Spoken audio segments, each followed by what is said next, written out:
Yo! What's up, my cool dudes? I'm DualingDude, and welcome to my PLC announcement slash draft analysis slash how the season's going to work. Now, guys, in this video, I will be covering 6 things. I will be covering what the PLC is. I'll explain the rules for the season. I'll tell you guys who is in the PLC. I'll explain my draft. I'll show my matchups, and finally I'll go over my draft. I'm so sorry guys, but there is a lot of stuff to go over in this video. So, in the description, I'll leave times for where each section is. If you want to go to a particular section of the video, I'll have links down in the description where you can just click on them and or see where it is, and it'll take you to the section you want to see. Either way, let's get started. First up, the PLC stands for the Pokemon League Championships and was created 2 years ago by Video Cam 22 and Kinder Totten Plays Games. It started because, just like a lot of people, we enjoyed watching the GBA. Cameron, Kinder, and a lot of us participants enjoyed watching the GBA. We decided that we wanted to make our own league to have a bit of fun with. However, unlike the GBA, the PLC's rules change slightly each season, whether it would be the number of Pokemon we draft or the number of points that is given out. Without further wasting your time, I will explain the rules for this season. Now the rules for this season are actually split into 3 categories: the drafting rules, the battle rules, and the point rules, which is basically how the point system will work. So either way, I'll get started by going over the drafting rules. And the first one is, each competitor is allowed to draft 14 Pokemon. The drafting lists are for each tier actually based off the recent May 2016 Smogon list, so you can't pick it. So if you want to pick Quagsire and NU, you can't anymore, because Quagsire is now OU.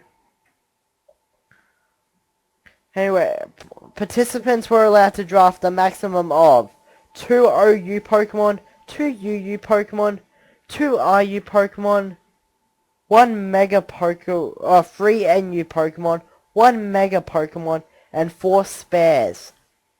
Spares were taken through a point system, and each team had 50 points to spend on extra Pokemon. OU Pokemon are worth 20 points, 15 points get you a UU Pokemon, 10 points for RU Pokemon, and 5 get you an NU and Belowmon. On top of that, non-legend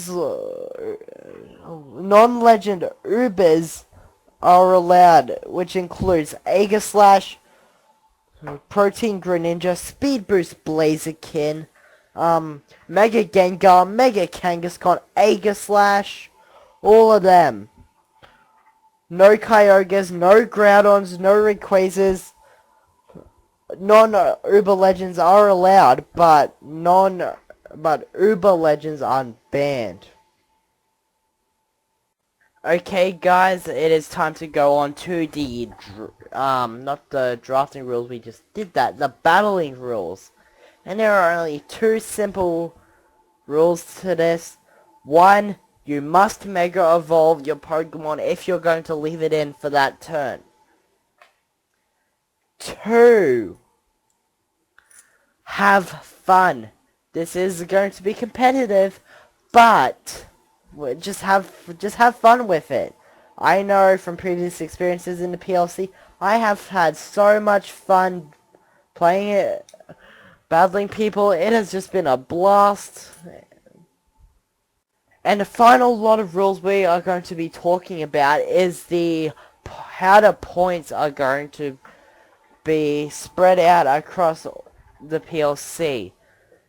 Now, in previous seasons, we've done it if you win a game, you get 1 point. But this season, we are doing something completely different, and we are actually doing differentials. Now, if you guys do not know what differentials are, it is pretty much where, say you 6-0 your opponent. You have all 6 of your Pokemon left, and they have 0 at the end of the battle. Pretty much, you'll get 6 points. And if you're 5-0, and if you have 5 Pokemon left at the end of your battle, and the Pokemon and your opponent has 0, 5 points, and etc, etc. If it's 1-0, you get 1 point. So that is how we are going to do the rules and playoffs. I forgot to mention, but you get into the playoffs. Practically for the playoffs, there are 2 divisions. Me, Stealthy, and I'll have the actual playoff division. I'll have the actual divisions on screen right now. But for the playoffs, I believe off the top of my head that me, Stealthy, and Boomer are in one division, and Cam, Mac, and Tim are in the other. Pretty much, only the top 2 scoring players from each division are going to go to the playoffs. They are then going to have to fight each other for right at the championship. For their right to battle in the championships. I mean the finals. Okay, it is time to move on to who is actually in this season. Now, this season there are going to be 6 participants, because we couldn't get a hold of anyone else, and these 6 players, including me, were the only ones available at the moment. So our first person in the PLC is VideoCam22 and his Durham Grand Bulls. Cam is a creative this season and probably one of my 2 biggest competitions. Next we have Tim and the Mediterranean Milotic. We have Stealthy the Snail and the Warsaw Weaviles. Maxi2 and the Hobart Houndoom. Boomer and his Chicago Chimecos. And finally, me, DualingDude, the coach of your Rockhampton Raichu. Okay guys, appearing on your screen right now are my seasonal matchups. Now as you can see, before the playoffs, every person faces each other twice. So I will run it. So I'll go over my week. As you guys can see, my week 1 is Chicago Chimecos, followed by the Durham Grand Bulls, then the Hobart Houndoom, Warsaw Weavile, and then I verse the Mediterranean Milotic twice in a row. Then we have the Chicago Chimeco, Durham Grand Bull, Warsaw Weavile, and week 10 leads out to the Hobart Houndoom. So yeah, I am pretty stoked about all my matchups. Though I'm kinda scared about Stealthy. Him and Cameron are my biggest competitions in this season. Oh yeah guys, also my upload schedule for this will be, let me think. I know, I'll upload, Epic Team Building Live will still be uploaded on the Saturdays, but Sundays, the PLC, for while the PLC is going on, I will upload my PLC Team Builders every Sunday alongside the Pokemon Emerald Wedlock. Now, this week was actually just a week where we can just sit around, start setting up for the PLC, get our minds into it, film our drafts analysis if we want to. So yeah, we'll move on to my draft and why I picked those Pokemon. Okay guys, starting off with the first pick of the Rockhampton Raichu, we have Ferrothorn. Now my thought process with this going in, I did not do any planning whatsoever. I know, pretty much a bad mistake. But straight away, Stealthy, the order went Stealthy, then me. So Stealthy ended up taking Weavile for his first pick. But and I wanted a lot of bulk because I knew that there's gonna be a lot of physical threats drafted, a lot of physical threats I'm going to have to deal with. So I figured to take an OU pick and actually take a gamble on not taking something offensive first. I took Ferrothorn. Now Ferrothorn is very bulky. It can be ran with a rocky helmet, it can be ran with leftovers. It has the ability Iron Barbs, which, if you don't know what that does, Iron Barbs damages the user, the opposing Pokemon, if their attack makes contact with Ferrothorn, which means Flare Blitz. Okay, you're doing a ton of recoil to yourself. Brave Bird, you're doing a ton of recoil.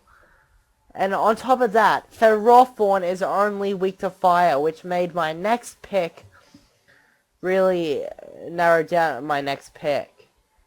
And also it has access to moves like Knock Off, Thunder Wave, and Leaf Seed if I need to sap a bit of health back. Okay, moving on, we have Rotom Wash. Now, as I said, Ferrothorn is weak to fire, so I took Rotom knowing that it has Will-O-Wisp, it has Volt Switch. You can run it offensive, you can run it defensive. There's just so many options for Rotom. It gets Trick, you can go Will-O-Wisp, you can go Pain Split. Options never stop for Rotom. Next up, Rotom is weak to Grass. And Ground because Cameron's got a Molt Breaker Excadrill. So I decided to go with Darmanitan.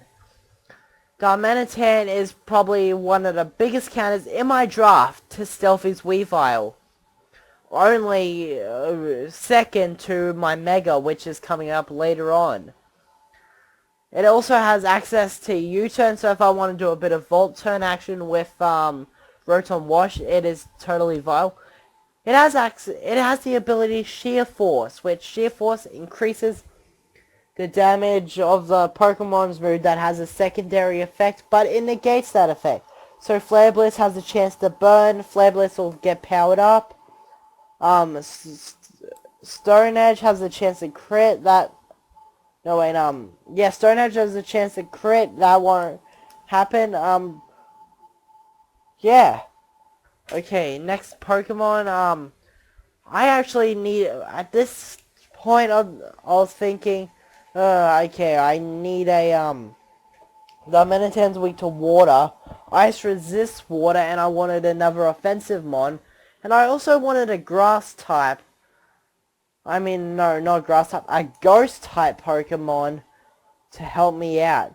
So I thought, since I had gone through both my, actually I don't think I went through both my OU picks. I think a Rotom Wash was a one of the spares I took. Anyway, I decided to go with Frostlass. Now Frostlass is a very fast Pokemon with base 110 speed. Its Ice and Ghost typing is really good, and it also has access to Destiny Bond, which you can Choice Scarf Destiny Bond, you can Focus Sash, it will add Speed Destiny Bond. There are so many options for Frostlass. It gets plenty of coverage. And next Pokemon is Crocodile. Now Crocodile can be ran offensive and defensive with the abilities Moxie if you want to run a Choice Scarfer or Life Orb, Intimidate if you want to run bulky. It also I believe it gets access to Dragon Tail. I know it gets access to Stealth Rocks, because don't be a liability, guys. And next Pokemon was actually the was my Mega pick, Mega Lopunny. I decided to pick Mega Lopunny because it is my one counter Stealthy's Weavile. Even though he did draft a Mega Heracross, which my team is kind of weak to, Weavile is probably the scariest Pokemon for me in his draft. It has the ability Scrappy, which allows its normal and fighting type attacks to hit ghost type Pokemon. And also Black Tides are also a thing. Next up, Jolteon.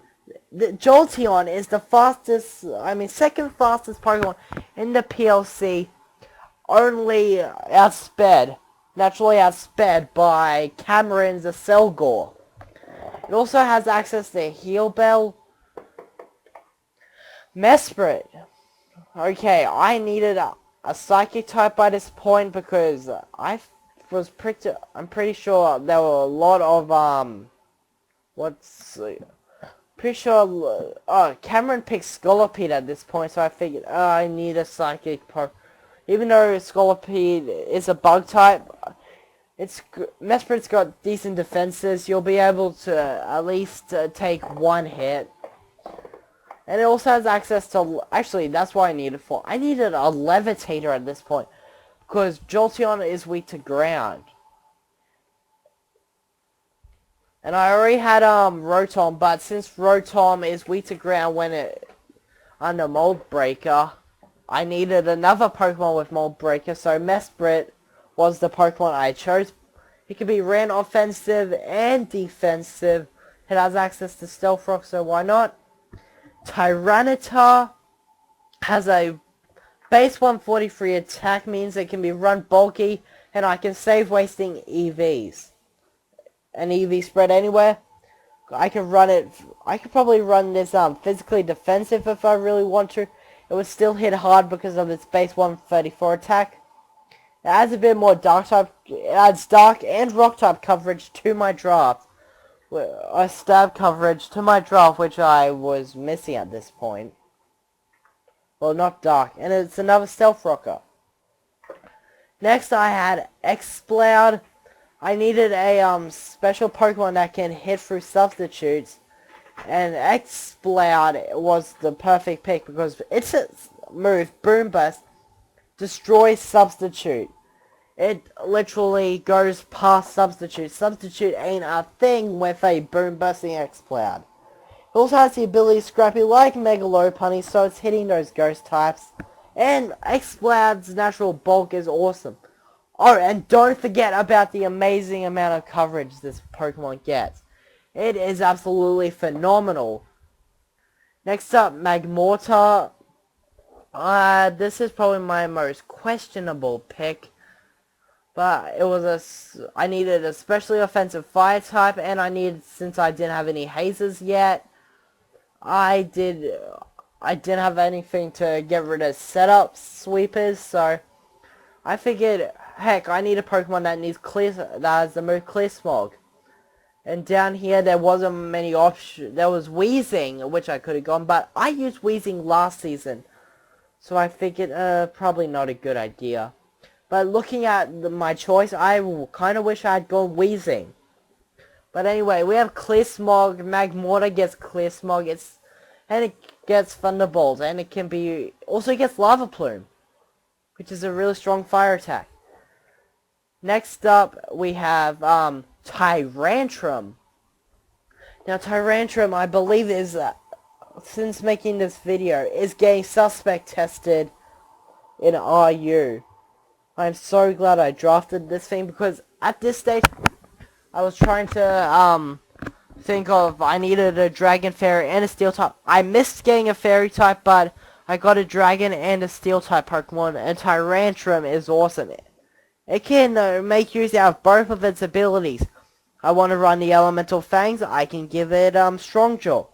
I want to run I want to Head Smash some stuff, I can give it Rock Head.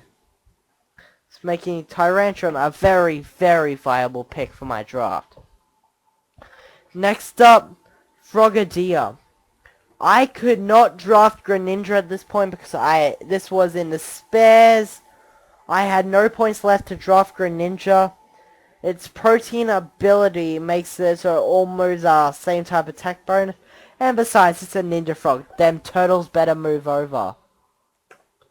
And our final Pokemon for the draft is Go-Goat. I kind of needed a hard-hitting grass type at the end of this draft because Ferrothorn's just there to be a bit of a stalwart. So I needed, and it has decent defense stats as well. It can bulk up, it can milk drink. It's got base 123 HP. And it has Go-Goat has a lot of offensive potential. Okay guys, I hope you enjoyed my draft analysis and overall announcement of the Pokemon League Championship Season 3. I will link all participants down in the description box below, and also where all sections of the videos are if you just want to see a particular section. Also guys, make sure I'll also include, I know Cameron's doing a draft analysis, I know Stealthy's doing a draft analysis. When they upload their draft analyses, wow, that's a mouthful. I'll link those down in the description box below. In case you guys actually want to go check out what they drafted, why they drafted. I will see you guys next time.